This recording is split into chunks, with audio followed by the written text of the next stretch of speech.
मैं राहुल गोस्वामी ज्योग्राफी की इस स्पेशल क्लास में फिर आपका एक बार स्वागत करता हूं और कल वाले ही चैप्टर को आगे बढ़ाते हुए इसकी स्टडी करेंगे। कल आपने ब्रह्मांड के स्वरूप का अध्ययन कर लिया था, तो अब आज अपन इसकी उत्पत्ति की व्याख्या और करने का प्रयास कर रहे हैं। तो आप इसको समझने का प्रयास करें और मेरे साथ बिल्कुल टॉपिक वाइज टॉपिक लिखने का प्रयास करें। देखिए अपने पास टॉपिक चल रहा है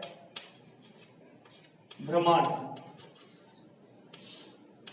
इस ब्रह्मांड यानी यूनिवर्स, इस यूनिवर्स के अंतर्गत अपन ने स्टडी जो की अभी तक वो की इसके स्वरूप के बारे में अपन इसके अंतर्गत अध्ययन कर लिया है। अब अपने पास नेक्स्ट इस स्वरूप के बाद वाला जो टॉपिक आता है वो है इसकी उत्पत्ति। देखिए ब्रह्मांड की उत्पत्ति, ब्रह्मांड की उत्पत्ति के बारे में जो जानकारी मिलती है वो एक अचानक आने वाला तथ्य है। कुछ साइंटिफिक्स यानी कि जो साइंटिस्ट थे उन्होंने बहुत सारे प्रयास किए, लेकिन इसमें एक सफल प्रयास करने में हब्बल नामक एक वैज्ञानिक की महत्वपूर्ण भूमिका मानी जाती है। हब्बल, एडविन हब्बल नाम है इसका पूरा, हब्बल। इस व्यक्ति की बहुत ही महत्वपूर्ण भूमिका मानी जाती है। देखिए इसके बारे में बताने से पहले मैं आपको थोड़ी सी एक एक्स्ट्रा नॉलेज देना चाहता हूँ। एक्स्ट्रा नॉलेज ये होती है कि जब अपन स्टार का अध्ययन करते हैं, स्टार यानी तारा, तारे के अंतर्गत अपन एक सन को स्टडी समझ लीजिए। सन की जैसे सन भी एक आपका स्टार है।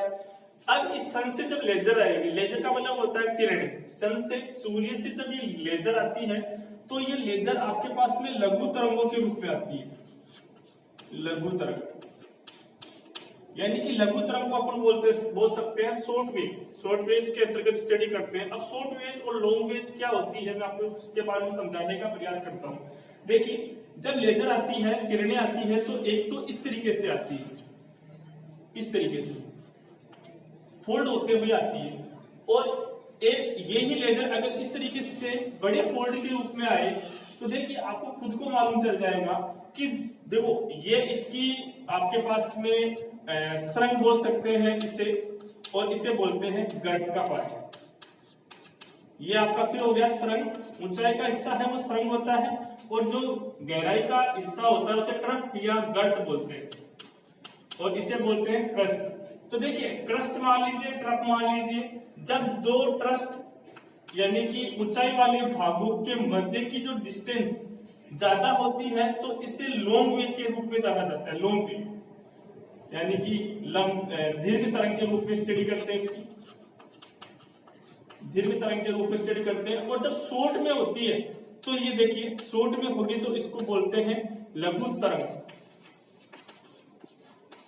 शॉर्ट वेव के रूप में इसकी स्टडी करते हैं। तो देखिए दो क्रस्ट या दो आपके पास में ये मान लीजिए गर्त, दो सरंग बोल दीजिए या क्रस्ट बोल दीजिए, या दो आपके पास में ट्रफ ले लीजिए। इन दोनों के मध्य की जो मिडिल की जो डिस्टेंस होती है उसकी जो दूरी, डिस्टेंस की जो दूरी होती है वो आपके पास में लॉन्ग तरंग या लघु तरंग के रूप में जानी जाती है। अब देखिए मैं आपके पास में इसी के बारे में स्टडी कराने का प्रयास कर रहा हूँ। अब देखिए एडम हब्बल कौन है, एडविन हब्बल या एडम हब्बल कौन है, इसके बारे में मैं आपको बताता हूँ। ये एक अमेरिकन साइंटिस्ट था, अमेरिकन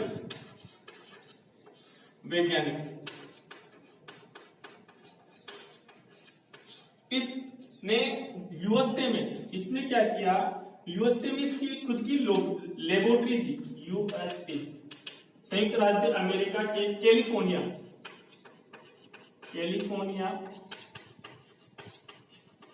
संयुक्त राज्य अमेरिका के कैलिफोर्निया प्रांत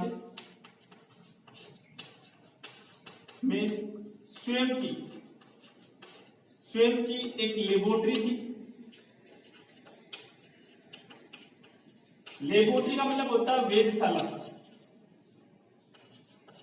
अब वेधशाला क्या होती है इसके बारे में आपको फिर बता देता हूं। वेधशाला जैसे आपके जयपुर में जंतर मंतर है, दिल्ली में जंतर मंतर है, वैसी ही एक वेधशाला है। वो कहां पर है, यूएसए के कैलिफोर्निया प्रांत में इनकी स्वयं की लेबोरेटरी है, जो माउंट विल्सन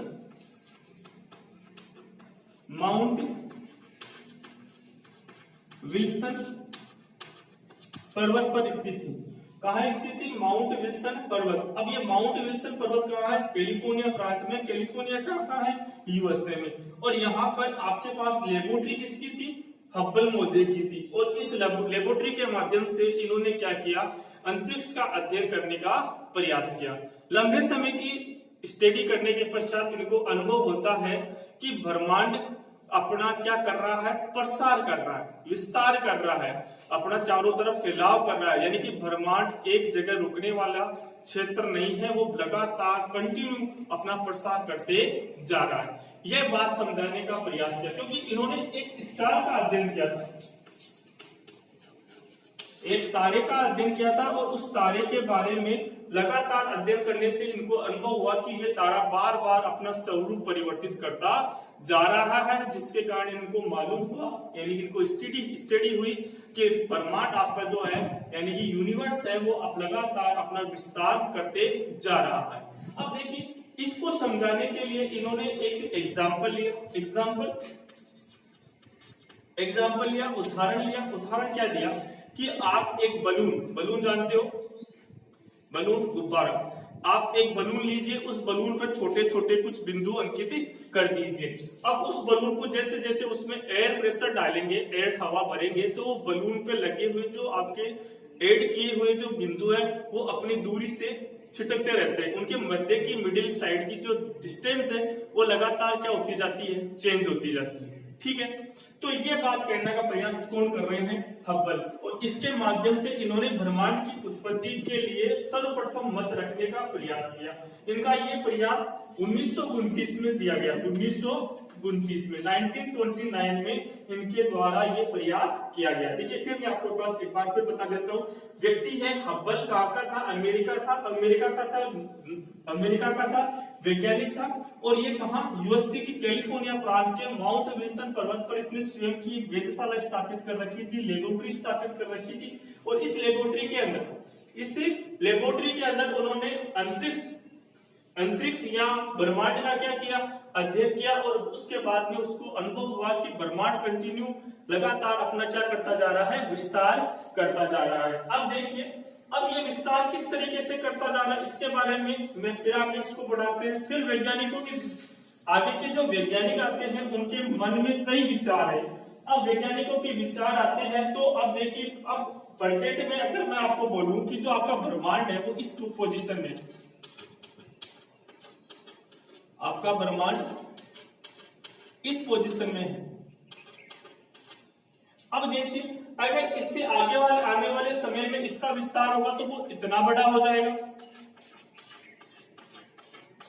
स्वरूप चेंज होगा कि नहीं होगा? इस तरीके से इसका स्वरूप चेंज होगा, ये बड़ा होगा, विस्तार होगा। अगर और आगे जाएंगे तो और बड़ा हो जाएगा। ये आपका ब्रह्मांड इस तरीके से इसका विस्तार होते जा रहा है, इस तरीके से विस्तार होता जाएगा। अब लेकिन इससे पहले क्या पोजीशन थी? इससे पहले आपकी क्या पोजीशन थी कि अभी प्रेजेंट में तो आपका स्वरूप ये है।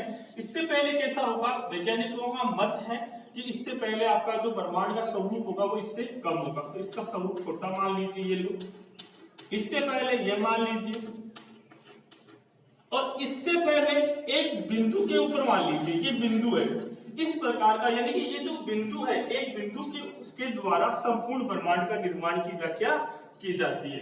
अब देखिए, मैं आपको इस बिंदु को बताता हूं, इसको क्या नाम दिया गया? इस बिंदु को नाम दिया गया सिंगुलरिटी पॉइंट, या मैं बोल सकता हूं पॉइंट ऑफ सिंगुलरिटी,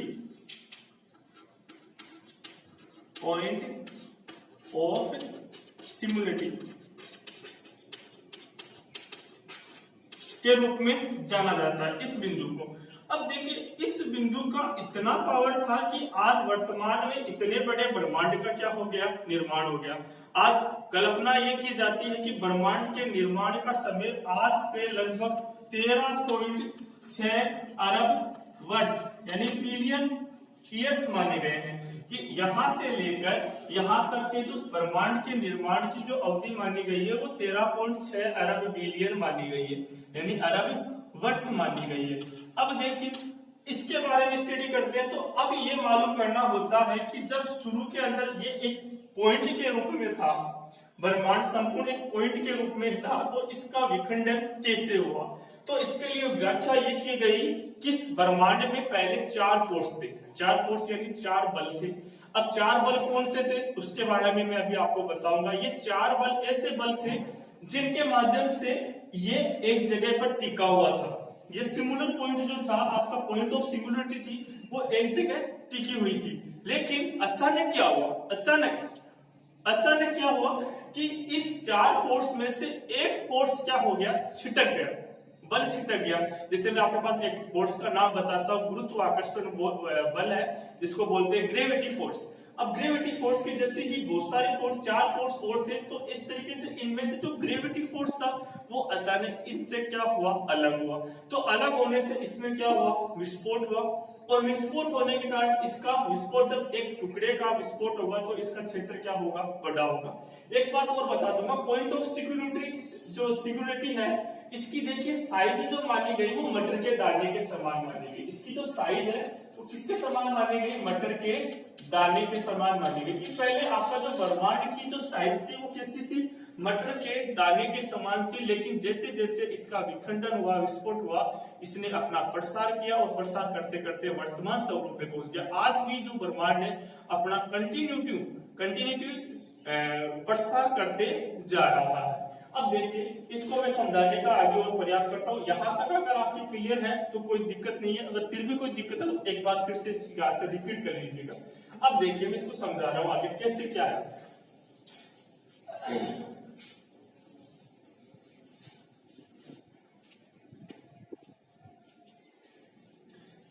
देखो, ब्रह्मांड जो आपके हैं, इसके अंदर ब्रह्मांड में 4 फोर्स थे,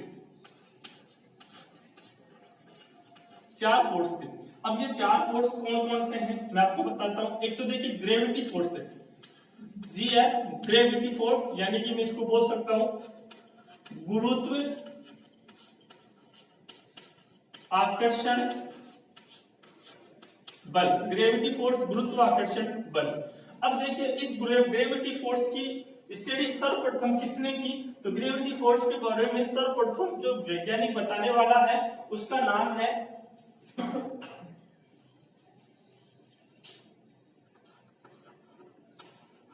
नाइनटीन नहीं होता,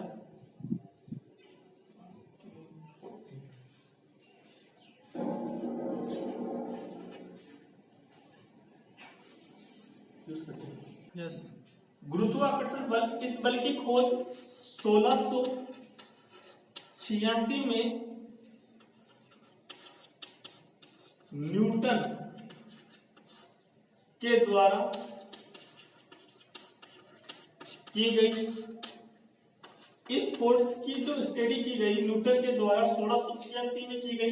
इनकी एक पुस्तक थी, पुस्तक जिसका प्रसिद्ध नाम था Principia Mathematica, Principia of Mathematica. इस पुस्तक के माध्यम से इन्होंने 1686 में गुरुत्वाकर्षण बल की खोज की। लेकिन मैं आपको फिर एक बात बता दूं, इस बल की खोज इससे पहले भी हो गई थी, लेकिन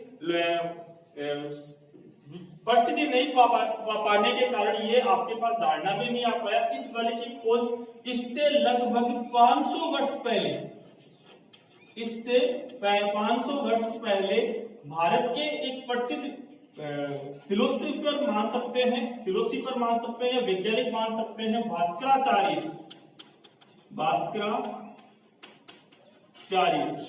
जिन्होंने 1114 में इस बल के बारे में जानकारी अपनी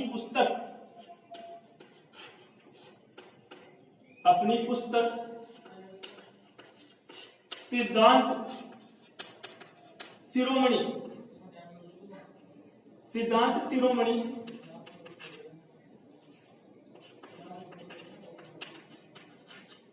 शिरोमणि के माध्यम से दी।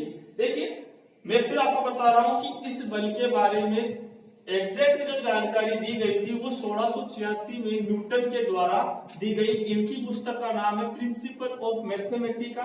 नेक्स्ट मैं आपको बता रहा हूं न्यूटन से 500 वर्ष पहले भारतीय वैज्ञानिकों ने इसके बारे में व्याख्या कर दी थी। ये व्याख्या करने वाले जो वैज्ञानिक थे भास्कराचार्य, अपनी पुस्तक सिद्धार्थ शिरोमणि के माध्यम से इसकी व्याख्या कर चुके थे। देखिए लेकिन क्या हुआ कि इनके बारे में ज्यादा एड यानी कि अपन बोल सकते हैं बुक्स वगैरह के अंदर स्टडी नहीं की जाने के कारण ये प्रसिद्धि नहीं पा सके, लेकिन वर्तमान में एनसीईआरटी वगैरह की बुक्स में इसके बारे में जानकारी मिलती है। अब देखिए एक फोर्स तो ये था, दूसरा आपके पास में फोर्स है वो है इलेक्ट्रोनिक मैग्नेटिक फोर्स, यानी कि चुंबकीय बल। चुंबकीय बल है। अब ये जो बल है वो क्या है, वो गुरुत्व आकर्षण से ज्यादा एनर्जी वाला बल माना जाता है। इसका जो फोर्स है वो गुरुत्वाकर्षण से यानी कि 10 गुना बहुत अधिक बल माना जाता है, यानी कि इससे 10 गुना तेज बल, अधिक आकर्षक बल माना जाता है। और इस बल की जो खोज की थी वो मैक्सवेल ने की थी। किसने की थी? मैक्सवेल एक व्यक्ति है, इसके द्वारा इस बल की खोज की गई। अब देखिए ये बल आपके पास में जो फोर्स है ये गुरुत्वाकर्षण चुंबकीय बल है। इस बल के बारे में आपके पास में स्टडी कराता हूं कि चुंबकीय बल क्या होते हैं। चुंबकीय बल का एक वर्क होता है, इसके अंदर जब समान दिशाओं वाले वर्कों को आपस में मिलाया जाएगा तो ये क्या होते हैं, एक दूसरे से दूर भगते हैं। जैसे चुंबक के दो टुकड़े लीजिए, अगर उनके नॉर्थ बिंदु को आमने सामने लाया जाएगा तो वो आपस में एक दूसरे से क्या होंगे, दूर रखेंगे। तो वैसे ही इसमें भी क्या होता है कि फोर्स तो अच्छा खासा था, इससे लगभग 10 की घात 10 गुना ज्यादा फोर्सेस था, लेकिन फिर भी इसमें क्या कमी है? इसकी कमी ये थी कि अगर समान दिशाओं वाले वर्ग को साथ में मिलाया जाएगा तो ये क्या होता था, एक दूसरे से दूर होते थे। तो अब देखिए जैसे प्रोटॉन को न्यूट्रॉन से टकराएंगे तो आपस में इससे क्या होगा, जैसे ये तो आपस में मिल जाएंगे, लेकिन जब प्रोटॉन आपस में इकट्ठे होंगे तो ये वर्क सफल नहीं हो पाएगा। तो इसके लिए मैं आपको एक वर्क समझाने का प्रयास करूंगा। जैसे कि ये वर्क है और ये वर्क की परिधि है। अब यहाँ पर इसके न्यूट्रॉन और यहाँ प्रोटॉन, ये हो पाना संभव नहीं है, क्योंकि देखिए जहां न्यूट्रॉन को एक जगह कर दिया जाएगा तो ऐसी स्थिति में ये दोनों आपस से क्या होंगे, दूर हटेंगे, और ये क्या होंगे, ये भी एक दूसरे से दूर हटेंगे। लेकिन यहाँ अगर ये फोर्स इस तरीके से होता है या न्यूट्रॉन और प्रोटॉन साथ साथ होते तो कोई दिक्कत नहीं थी। लेकिन दोनों बल आपके दोनों ये जो फैक्ट्स है वो दूर है, दोनों का अलग अलग पाया जाना बताया जा रहा है। लेकिन फिर भी ये दोनों अलग अलग होने के बाद भी एक जगह बंधे हुए किस रूप में रहे, इसके पीछे क्या रीजन माना गया, तो मैं आपको इसके लिए बताना चाहूंगा कि इससे 10 गुना ज्यादा, 100 गुना ज्यादा, 10 की घात 2 गुना ज्यादा फोर्स, यानी कि ब्रह्मांड का सबसे अधिक या दीर्घ बल जो था उसे बोलते हैं स्ट्रॉन्ग फोर्स। ये एक और बल था स्ट्रॉन्ग फोर्स, जिसकी जो क्षमता थी, कैपेसिटी पावर थी, वो इलेक्ट्रॉनिक मैग्नेटिक फोर्स से 100 गुना अधिक थी। और ये जो फोर्स था, ये इस फोर्स को एक जगह करने में क्या कर रहा था, महत्वपूर्ण भूमिका निभा पा रहा था। इसके बारे में एक फोर्स और था, वीक फोर्स। ये 4 फोर्स थे। वीक फोर्स, ये सारे फोर्स एक जगह सम्मिलित रूप से होकर आपके जो पॉइंट ऑफ सिमिलरिटी है उसको एक जगह बांधे हुए थे। लेकिन अचानक इसमें से क्या हुआ कि ग्रेविटी फोर्स इससे क्या हो जाता है, अलग हो जाता है, जिसके कारण ये आपके पास में इस प्रकार के ब्रह्मांड का स्वरूप देखने को मिलता है। अब मैं देखिए आपको इसके माध्यम से आगे का प्रयास समझाने का प्रयास करता हूँ। देखिए ये बातें तो अब तक जो व्याख्या की है, ये समझने की बातें आपको समझ में तो आ रही होंगी, लेकिन इसी कई मायनों में आलोचना की गई कि ये बल, चारों बल एक जगह किस स्थिति के अंदर बने रहे और किस स्थिति के कारण ये गुरुत्वाकर्षण बल वहां से अलग हुआ। इसके बारे में व्याख्या करने का बहुत सारे वैज्ञानिकों ने प्रयास किया। एक आपके पास में एक्सिमेंडर जो भूगोल नेता है, उसने भी इसके अंदर बहुत ज्यादा प्रयास किया, आपने बहुत ज्यादा समय लगाया, लेकिन कोई भी भूगोलवेत्ता इस कार्य को किसी भी प्रकार से सफल बनाने में महत्वपूर्ण भूमिका नहीं निभा पाया। लेकिन फिर भी आंशिक तौर पर इसको सफल बनाने में सबसे बड़ी भूमिका भारतीय मूल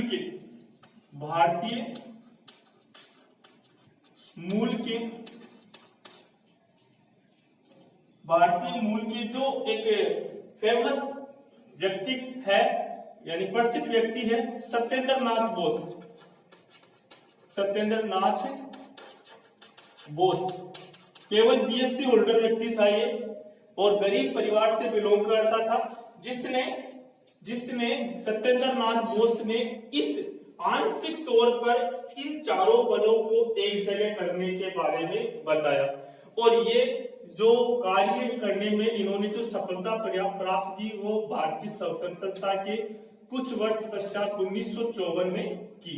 1954 में केवल एक सत्येंद्रनाथ बोस ही एक ऐसा व्यक्ति था जिन्होंने आंशिक तौर पर, किस तौर पर, आंशिक तौर पर ग्रेविटी फोर्स,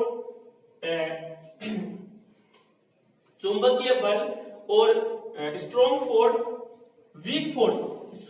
और वीक फोर्स को एक जगह सम्मिलित करने का वर्क करने में सफल प्रयास किया। और इससे प्रभावित कौन हुए थे? एक्सीमेंडर जो व्यक्ति था वो इससे क्या हुआ था, इस वर्क से बहुत ही अधिक प्रभावित हुआ था। फिर इसके बाद में इस कार्य को आगे बढ़ाया गया और बिग बैंग थ्योरी जो सिद्धांत है उसके माध्यम से इसको समझाने का प्रयास किया है। अब देखिए, अब ये सारी चीजें आपको समझ में आ गया होगा। अब मैं आपको इसके बाद में एक टोटल स्टडी के बारे में इसके अंदर डायरेक्टली स्टडी करवा देता हूं।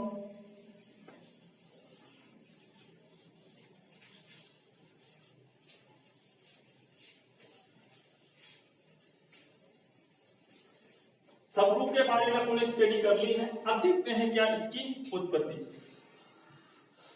उत्पत्ति की व्याख्या करने के लिए मैंने आपको बताया सर्वप्रथम प्रयास जो किया वो हब्बल महोदय का माना जाता है। किसका माना जाता है? हब्बल का। हब्बल महोदय ने कब प्रयास किया?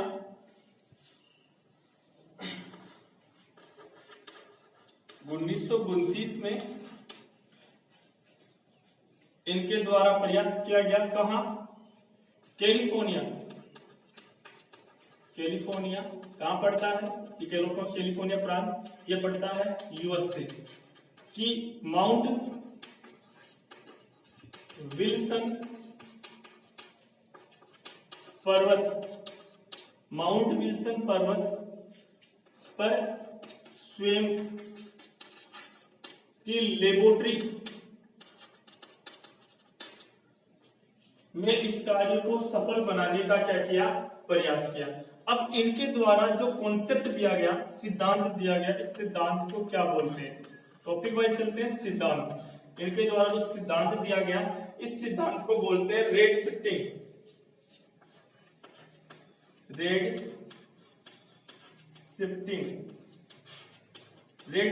सिद्धांत किसके द्वारा दिया गया था? तो रेट शिफ्टिंग सिद्धांत एडम हब्बल के द्वारा दिया गया था। इसी का दूसरा नाम है अभिनव मत।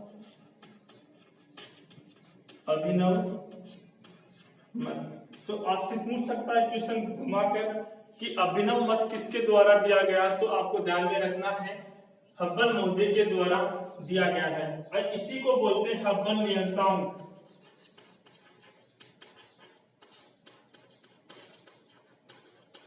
हब्बल नियतांक क्या है? यह भी आपका हब्बल के द्वारा ब्रह्मांड की उत्पत्ति के लिए दिया गया एक कॉन्सेप्ट है। ये तीनों जो बातें हैं वो एक ही बात को प्रदर्शित करती है, ब्रह्मांड के निर्माण के। और ये तीनों कॉन्सेप्ट है वो एक ही कॉन्सेप्ट है। वो किसके द्वारा दिया गया था? एडम हब्बल के द्वारा दिया गया था। और ये कॉन्सेप्ट किस पर आधारित है? वो है डॉपलर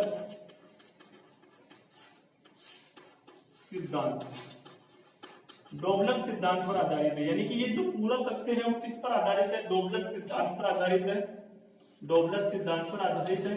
डॉपलर सिद्धांत क्या है? तो डॉपलर सिद्धांत आपको बता चुका हूं कि ब्रह्मांड का क्या होना? प्रसार होना।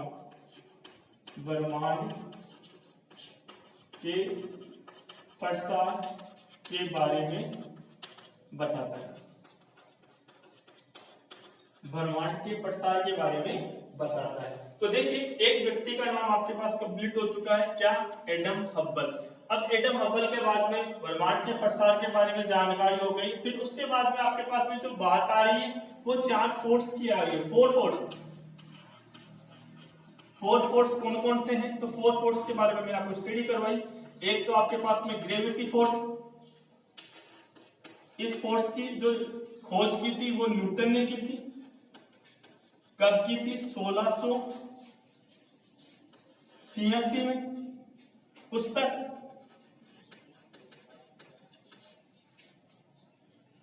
Principal of Mathematica.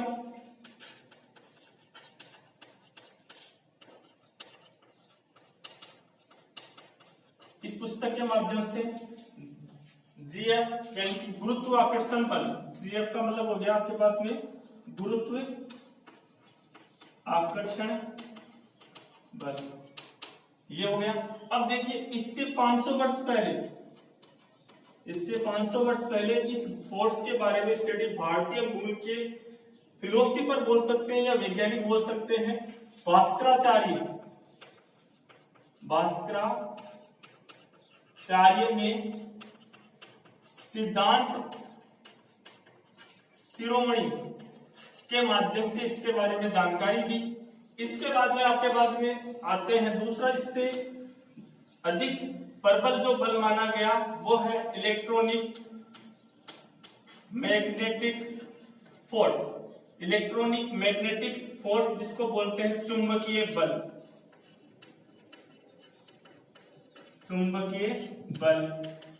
और की किसने? मैक्सवेल एक व्यक्ति है जिसके द्वारा इस फोर्स की स्टडी की गई। इसके बाद में आपके पास में इससे 100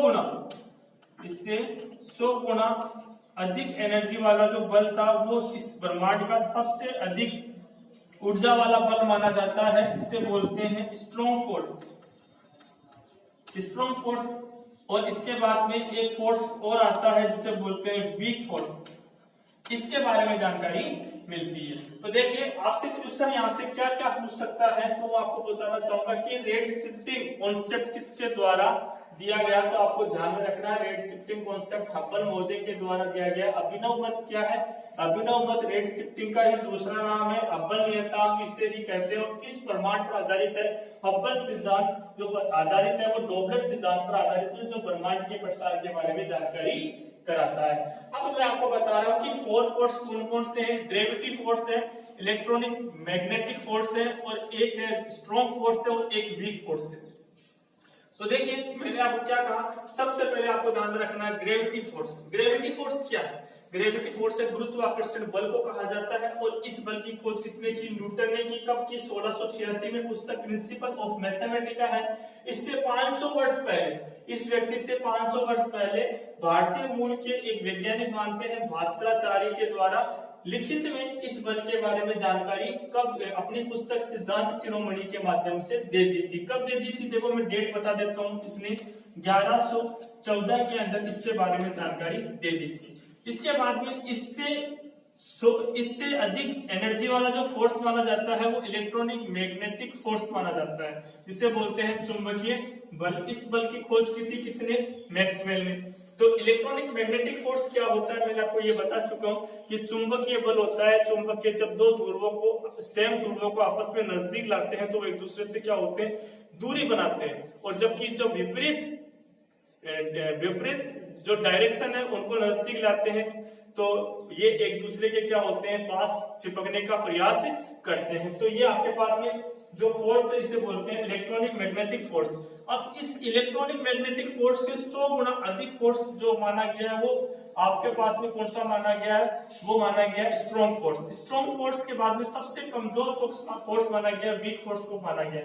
अब क्वेश्चन यहाँ से क्या बनता है? क्वेश्चन ये बनता है कि आपके पास में कि ब्रह्मांड के 4 बलों में से सर्वाधिक एनर्जी वाला फोर्स कौन सा है? तो वो डायरेक्ट आपके पास में आंसर दे सकता है दीर्घ बल। तो व्यक्ति क्या करते हैं कि समझ नहीं पाते हैं कि कोई दीर्घ बल भी कोई होता है क्या, तो इसलिए वो इस चक्कर में अपना आंसर क्या कर पाते हैं? गलत कर पाते हैं। तो मैं आपको बताना चाहूंगा कि दीर्घ फोर्स यानी कि जिसको बोलते हैं स्ट्रॉन्ग फोर्स ब्रह्मांड का सबसे ज्यादा ताकतवर बल माना जाता है। तो ये 4 फोर्स थे और सबसे कमजोर फोर्स है इसे बोलते हैं वीक फोर्स के रूप में स्टडी करते हैं। और जो आपके पास में हबल कॉन्सेप्ट है, इस हबल कॉन्सेप्ट के अंदर जो ब्रह्मांड के प्रसार के बारे में जो जानकारी मिलती है उसके बारे में मैं आपको बता चुका हूं कि ये एक सिमिलरिटी यानी पॉइंट ऑफ सिमिलरिटी थी जो इस फोर्स के कारण एक जगह पर टिकी हुई थी। अचानक इसमें से ग्रेविटी फोर्स इससे क्या हुआ, अलग हुआ और अलग होने के कारण इसमें विस्फोट हुआ और विस्फोट होने से ये इसका निर्माण हो जाता है। देखिए बेटा, आपको अब तक मैं सब चीजें आपको कंफर्म करा चुका हूं। अब बात जो मेन मुद्दे की बात आती है वो बात ये है कि अगर मैं स्टडी ये करूं कि आपका ब्रह्मांड अभी प्रेजेंट में इस तरीके से, मैंने आपको बताया था अभी एक मॉडल बनाया था, तो इससे बाद में जो मॉडल होगा वो थोड़ा इससे बड़ा होगा, इसके बाद का मॉडल इससे भी बड़ा होगा, ठीक है। अब इससे पहले का जो समय होगा तो ये आपका जो मॉडल होगा वो थोड़ा इससे छोटा होगा, फिर इसके बाद का इससे छोटा हो जाएगा और इससे बाद का एक पॉइंट पे आ जाएगा। सही है, ये इस तरीके से मैंने मॉडल बना कर दिया था। अब देखिए, ये आपका पॉइंट ऑफ सिमिलरिटी के रूप में जाना जाता है। पॉइंट ऑफ सिमिलरिटी क्या है? पॉइंट ऑफ सिमिलरिटी वो पॉइंट है जिसके द्वारा संपूर्ण ब्रह्मांड का क्या माना गया है, निर्माण माना गया है। ये पॉइंट ऑफ सिमिलरिटी की जो एज मानी गई है साइंटिस्ट के द्वारा वो 13.6 अरब वर्ष पूर्व मानी गई है, 13.6 बिलियन वर्ष पूर्व मानी गई है। फिर इस सिमिलरिटी पॉइंट पर जो ब्रह्मांड था वो आज से 13.6 अरब वर्ष पहले की स्थिति में था। अब देखिए, यहाँ पर ये स्थिति जब बनी हुई थी तो ये चारों फोर्स थे वो एक जगह बने हुए थे, ये चारों फोर्स थे वो एक जगह बंधे हुए थे और इस चारों फोर्स को एक जगह बांधने का जो प्रयास कर रहे थे वैज्ञानिक, बहुत सारे वैज्ञानिकों ने प्रयास किया, लेकिन कोई भी जो वैज्ञानिक है इस कार्य को करने में सफल नहीं हुआ। लेकिन फिर भी एक आंशिक तौर पर इसको प्राप्त करने में जो सफलता प्राप्त की थी, आंशिक तौर पर जो सफलता प्राप्त की थी वो भारतीय मूल का ही व्यक्ति था, भारतीय मूल का ही व्यक्ति था जिसको बोलते हैं सत्येंद्र नाथ बोस। ये भारतीय मूल के ही वो व्यक्ति है जिसने इन आंशिक तौर पर इन चारों बलों को एक जगह करने का क्या किया, प्रयास करने में सफलता प्राप्त की। ये देखो, केवल और केवल बीएससी का स्टूडेंट था, केवल और केवल क्या था, बीएससी का स्टूडेंट था, लेकिन फिर भी इसने इस कार्य को करने में सफलता प्राप्त की और इस मॉडल को स्टैंडर्ड मॉडल के रूप में,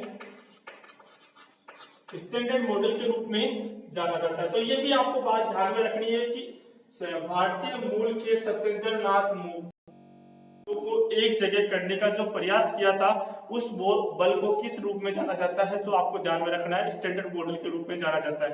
मैं इस क्लास को आज यही स्टॉप दे रहा